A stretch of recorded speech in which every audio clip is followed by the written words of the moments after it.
Salve família!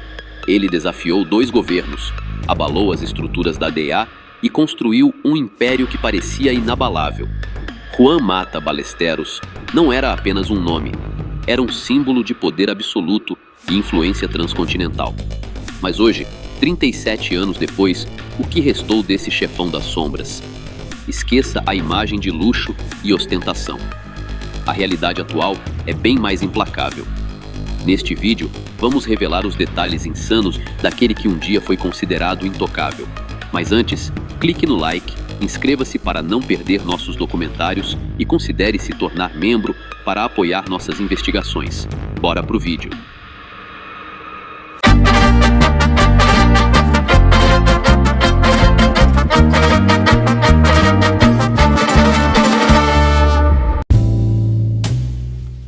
No dia 12 de janeiro de 1945, nascia Juan Ramón Mata Ballesteros, no tradicional bairro La Leona, em Tegucigalpa, capital de Honduras. Filho de Ramón Mata Rivera e Cristina Ballesteros, ele veio ao mundo como o segundo de 4 irmãos. 2 deles, José Nelson e Reinaldo, eram apenas por parte de mãe.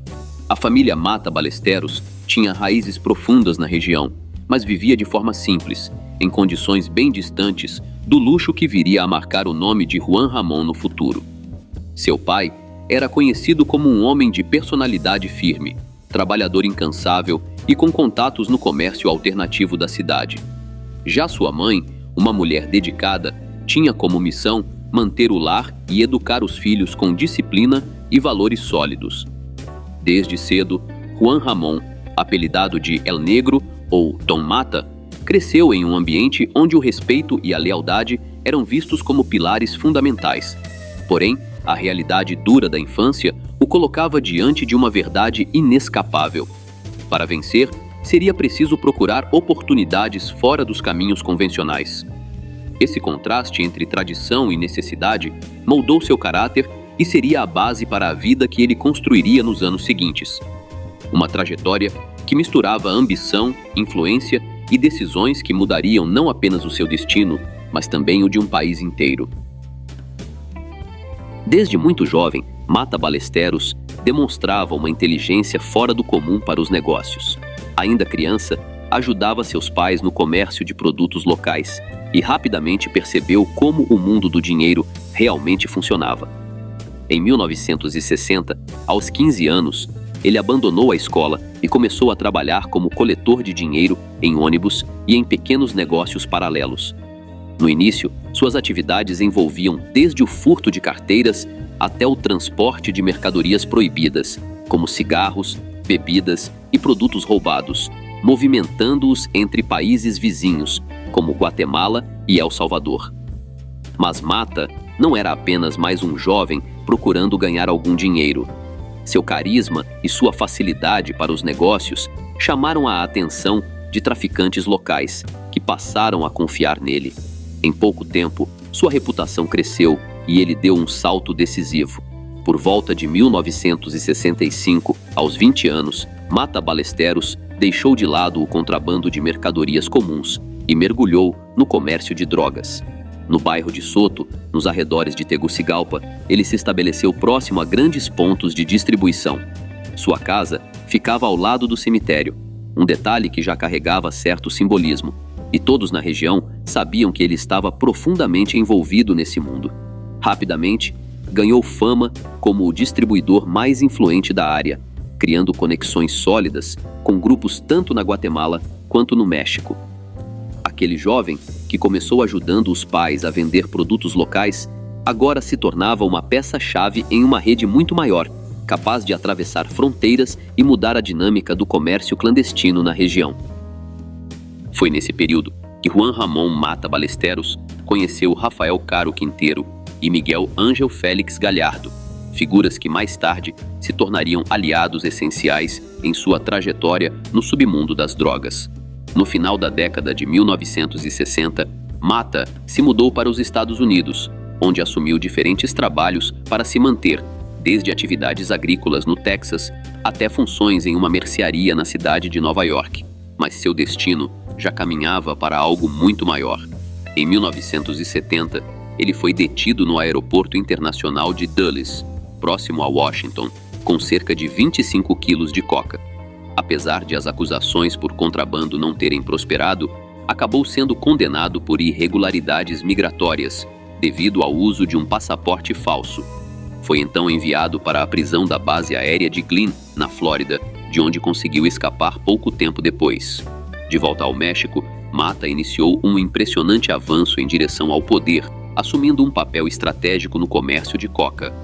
Durante a década de 1970, mesmo enfrentando pelo menos 2 detenções em território mexicano, ele conseguiu não apenas assegurar sua liberdade, mas também fortalecer suas conexões com o submundo que crescia rapidamente no país.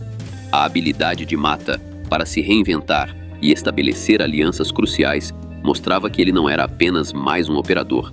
Estava se tornando um dos nomes mais influentes e temidos do contrabando na região. Durante esse período, Juan Ramón Mata Ballesteros ampliou ainda mais suas conexões. Foi quando conheceu Alberto Cecília Falcón, um contrabandista cubano radicado no México, e Miguel Félix Gallardo, natural da famosa província de Sinaloa, que estava construindo o que viria a se tornar o lendário cartel de Guadalajara. Mata também viajou para a Colômbia, onde se conectou com os responsáveis pela formação de Medellín.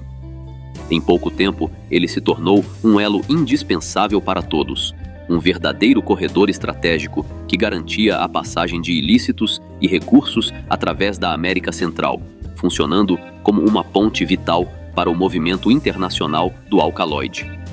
Além disso, Mata manteve vínculos com seu país natal, Honduras, onde participou de operações que envolviam esmeraldas, coca e até contrabando de armas, dentro de uma empresa liderada por Mary e Mário Ferrari.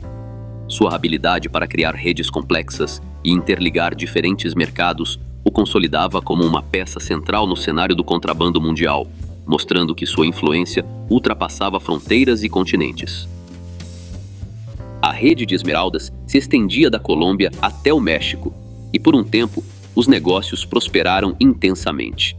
Além do transporte de mercadorias ilícitas rumo ao norte, Mata Ballesteros e Mário Ferrari mantinham uma sociedade em uma discoteca, mostrando que seus interesses iam muito além dos entorpecentes. Os Ferrari operavam praticamente sem restrições, graças às suas conexões militares.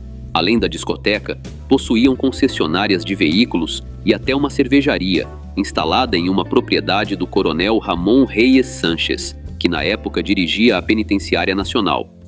Essa parecia ter sido a primeira conexão direta de Mata Ballesteros com militares hondurenhos, que garantiam que aliados como ele transitassem sem problemas por aeroportos, fronteiras e aduanas, enquanto seus antecedentes e investigações eram sistematicamente eliminados, sempre com o apoio da família Ferrari quando necessário. No entanto, nem tudo seguia em paz. Em determinado momento, surgiu uma disputa entre Mata e os Ferrari, ligada a um negócio de coca, no qual ele sentiu ter sido enganado. Em dezembro de 1977, os sicários de Mata Ballesteros raptaram os Ferrari e os levaram para a Colômbia, onde ele acompanhou de perto os interrogatórios. Posteriormente, eles foram devolvidos a Honduras, mas não sobreviveram. 6 meses depois, os corpos do casal Ferrari foram encontrados em um poço em uma fazenda nos arredores de Tegucigalpa. As eliminações foram planejadas a partir do escritório de inteligência do coronel Torres Arias, em colaboração com Mata Ballesteros. Mas a participação de Torres Arias ia além de eliminar rivais. Ele também atuava como intermediário em contatos oficiais com outros países, incluindo o coronel panamenho Manuel Antônio Noriega. Na época, Torres Arias contava com o apoio inicial da CIA, que ignorava sua participação no contrabando devido às suas fortes credenciais anticomunistas. De acordo com um relatório de inteligência da DEA, em 1978, Juan Ramón Mata Ballesteros já havia se tornado parceiro de negócios do general Policarpo Paz Garcia e chegou a financiar diretamente em Honduras um influente líder de coca que ajudaria a levar paz ao poder. Acredita-se que, a partir dessa relação, Mata também tenha se envolvido com o grupo paramilitar nicaragüense, conhecido como os Contras, que recebia apoio direto dos Estados Unidos. Para facilitar essas operações, Mata Ballesteros estabeleceu em Tegucigalpa uma companhia aérea chamada Seco. Essa empresa conectava Mata diretamente ao exército hondurenho e ao governo norte-estadunidense, tornando-se peça central na logística do conflito. A partir de 1984, a Seco foi utilizada como principal meio pelos contras em Honduras para transportar suprimentos e pessoal para a Força Democrática Nicaragüense, uma facção do grupo, movimentando pelo menos 1 milhão de munições, alimentos, uniformes e outros materiais militares entre 1983 e 1985. No mesmo período, Mata Ballesteros também foi identificado pela DEA como o membro mais importante de um consórcio responsável por movimentar grande parte da coca que saía da Colômbia em direção aos Estados Unidos. Além disso, ele utilizava a Seco para enviar a coca aos seus aliados no México, mantendo um fluxo constante que cruzava fronteiras internacionais. Um relatório de investigação da Alfândega dos Estados Unidos descrevia a Seco como uma companhia de serviços executivos e turísticos, uma fachada empresarial formada por empresários estadunidenses, mas liderada por Mata Ballesteros, classificado pela DEA como um capo de alta periculosidade. O documento também indica que outras agências do governo estadunidense tinham conhecimento do papel da empresa no contrabando, mas, por motivos estratégicos, a operação não foi interrompida. Nos desdobramentos do chamado caso Irã-Contras, ficou documentado que o tenente-coronel Oliver North criou contas bancárias específicas através das quais a Seco recebia pagamentos pelos serviços prestados aos militares dos Estados Unidos. Em registros de seu diário, North detalhava operações de grande escala. Em 9 de julho de 1984, ele escreveu sobre a necessidade de um avião para ir até a Bolívia buscar 1,5 toneladas de pasta de coca. Em 12 de julho de 1985, registrou que 14 milhões de dólares destinados ao financiamento de armas provinham do negócio dos ilícitos. E em 9 de agosto de 1985, mencionou que um dos voos utilizados para trajetos de Honduras até Nova Orleans provavelmente estava sendo empregado para o contrabando dentro dos Estados Unidos. Os documentos também mostram que, entre janeiro e agosto de 1986, o Departamento de Estado estadunidense pagou mais de 185 mil dólares a Seco, evidenciando o nível de envolvimento e a complexidade dessas operações. Enquanto isso, a relação entre Mata Ballesteros e os grupos da Colômbia e do México levou a uma explosão no transporte de coca através do território mexicano. As apreensões do governo mexicano saltaram de 2 toneladas em 1985 para mais de 9 toneladas em 1987, demonstrando o impacto direto das rotas e conexões estabelecidas por Mata. Mas 1985 marcou um ponto de virada crucial para Mata Ballesteros. Furioso com o sucesso da DEA em confiscar grandes extensões de seus cultivos de erva no México e bloquear envios de coca para os Estados Unidos, o cartel de Guadalajara tomou uma decisão drástica. Eliminou Henrique Kiki Camarena, um evento que abalaria para sempre a história do contrabando na região e colocaria Mata em meio a uma tempestade de consequências internacionais. O estopim que afastou Mata Ballesteros da aliança Colômbia-México foi um avião carregado de armas e munições destinadas aos contras nicaragüenses, que caiu, expondo a CIA a um enorme risco. Acredita-se que Miguel Ángel Félix Gallardo tenha usado esse incidente para fornecer informações que culminariam na detenção e rapto de Juan Mata Ballesteros em Tegucigalpa, assumindo as rotas de contrabando que pertenciam a ele, em troca de aliviar a pressão da DEA pela baixa de Henrique Camarena. Em 7 de fevereiro de 1985, Camarena, agente da DEA de 37 anos, foi raptado em Guadalajara, no México. Seu corpo foi encontrado em 5 de março de 1985, enterrado em um rancho junto ao de Alfredo Zavala, um piloto mexicano que trabalhava com ele. Junto aos corpos foram encontrados cordas, algumas roupas, um lençol azul claro com estampa floral e uma faixa adesiva que cobria os olhos. Meses depois, um informante revelou às autoridades mexicanas que Camarena havia sido detido e interrogado em uma residência localizada no número 881 de Lope de Vega, em Guadalajara. As autoridades mexicanas também recuperaram gravações do interrogatório de Camarena após seu sequestro. Agentes da DEA ouviram os áudios, reconhecendo não apenas a voz de Camarena, mas também a de Caro Quintero e de outros envolvidos. Na época, Camarena era um dos 4 agentes da DEA na oficina de Guadalajara. Seu rapto e eliminação ocorreram como consequência de seus esforços intensos para reduzir o cultivo de erva e impedir o contrabando, desencadeando uma investigação em larga escala que mudaria para sempre o combate ao contrabando na região. A partir desses eventos, muitas pessoas foram condenadas, incluindo Juan Ramón Mata Ballesteros. Na época, Mata tinha 40 anos e já era um elo estratégico entre o cartel de Medellín, na Colômbia, e os cartéis mexicanos. Seu vínculo mais forte era com a Organização de Guadalajara, consolidando sua posição no comércio internacional de entorpecentes. Mais tarde, Mata Ballesteros seria condenado em 2 processos distintos por contrabando, envolvendo o envio e distribuição de coca e erva na Califórnia e no Arizona, operações avaliadas em milhões de dólares. Segundo os promotores, Camarena se tornou alvo após a apreensão, em 1984, de grandes quantidades de erva que custaram milhões de dólares à organização. O caso contra Mata baseou-se, em grande parte, no testemunho de Héctor Cervantes Santos, responsável pela segurança na casa de Javier Barba Hernández, um advogado envolvido com o cartel, e em análises forenses de cabelos e fibras conduzidas por Michael Maloney, agente especial do FBI. Em 12 de fevereiro de 1985, apenas 5 dias após o desaparecimento de Camarena, Mata foi visto saindo de um hotel em Guadalajara. Em 29 de abril do mesmo ano, a polícia colombiana o deteve em Cartagena, por acusações de contrabando não relacionadas. Ele foi levado a Bogotá e interrogado por agentes da DEA.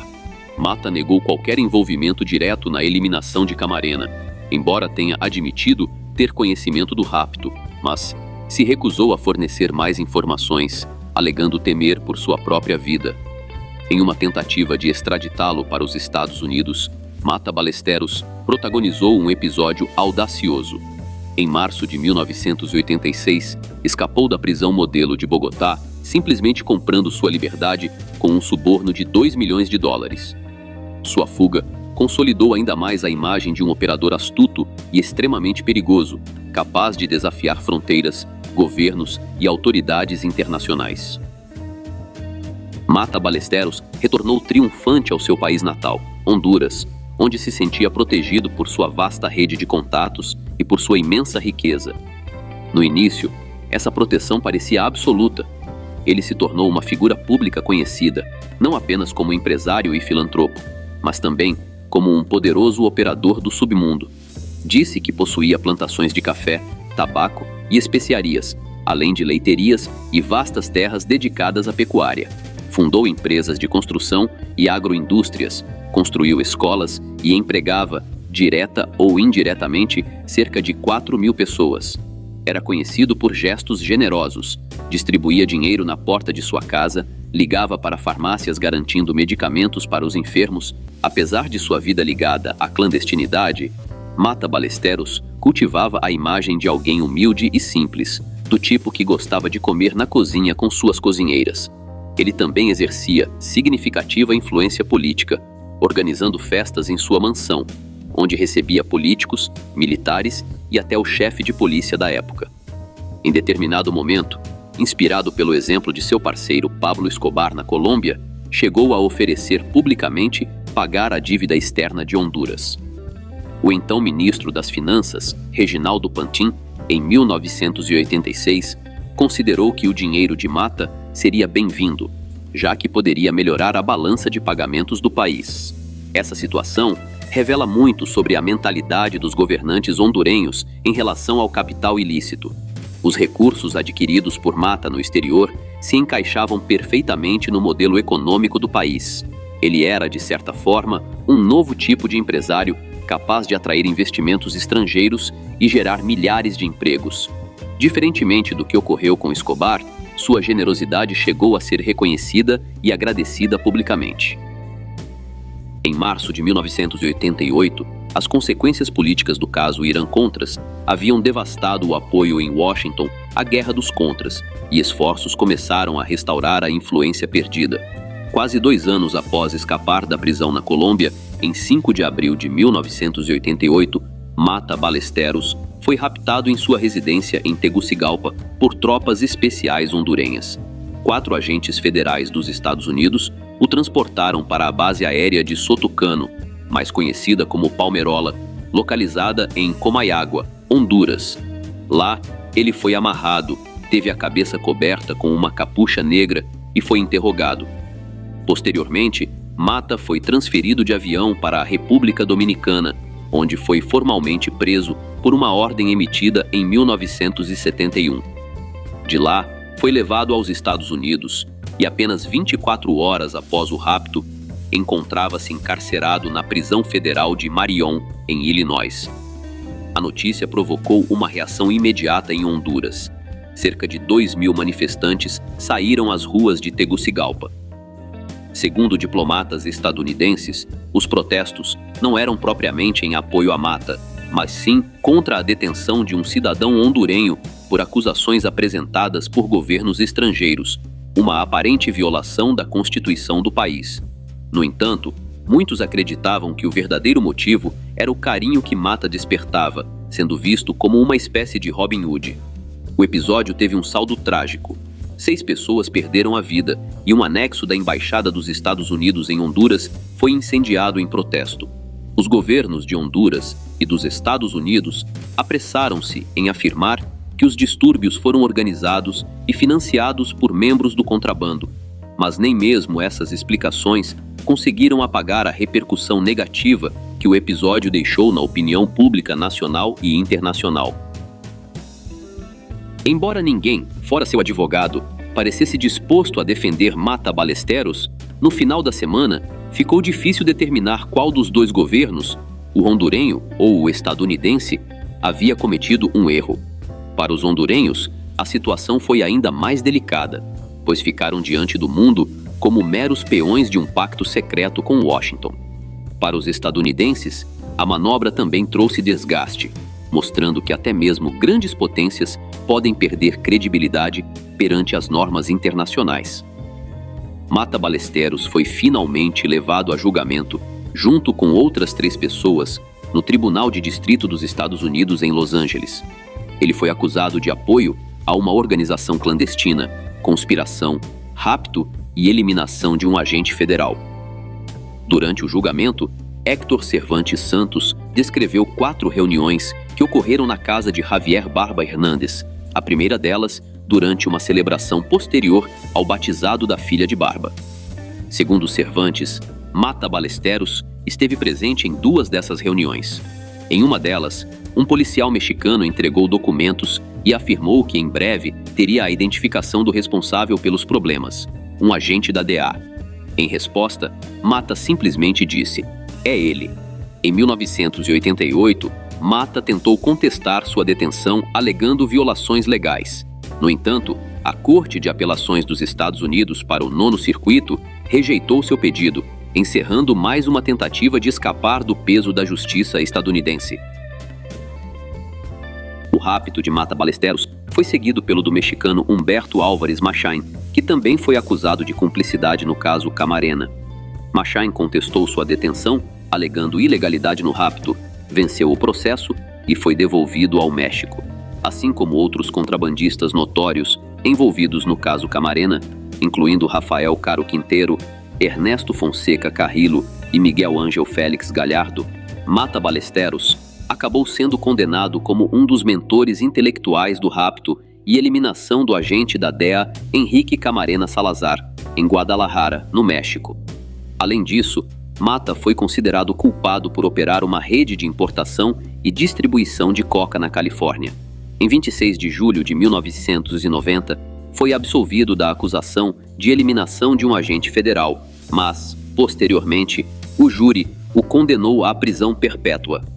Mesmo com sua prisão, seu legado continuou a gerar impactos. Em 31 de julho de 2014, em uma operação conjunta envolvendo a Força Tigre e a Unidade de Investigação Financeira da Polícia Nacional de Honduras, a Unidade de Apreensão de Bens da Fiscalização Especial contra o Crime Organizado, Fisco, e a Oficina Administradora de Bens Incautados, ABI, foram realizadas buscas em mais de 15 propriedades ligadas à Mata Ballesteros, demonstrando a extensão e o alcance de suas operações, mesmo décadas após o início de sua trajetória clandestina. As propriedades apreendidas haviam sido adquiridas por Mata Ballesteros entre as décadas de 1970 e 1980, através do contrabando, e posteriormente herdadas por seus filhos. Entre os bens confiscados estavam 10 casas e 2 terrenos. Também foi tomada posse da fazenda conhecida como Ganaderia Vila Nancy, em Galinaza, criada em 8 de junho de 1978 por Mata Ballesteros e Nancy Marlene Vasquez. Na fazenda, foram encontrados mais de 200 cabeças de gado, demonstrando o alcance de suas atividades agropecuárias paralelas aos negócios ilícitos. Também foi confiscada a casa na Colônia América, onde Mata Ballesteros residia até o dia de sua captura, em 1988, antes de ser enviado aos Estados Unidos. A mansão era cercada de luxo, possuía piscina, quadra de tênis, jardim frontal, antena parabólica e outros detalhes que revelavam seu estilo de vida opulento. Durante a apreensão, as autoridades encontraram um cidadão colombiano cuidando da residência, que aparentemente era destinada à família de seus filhos. Em 7 de dezembro de 2018, um capítulo jurídico crucial se encerrou.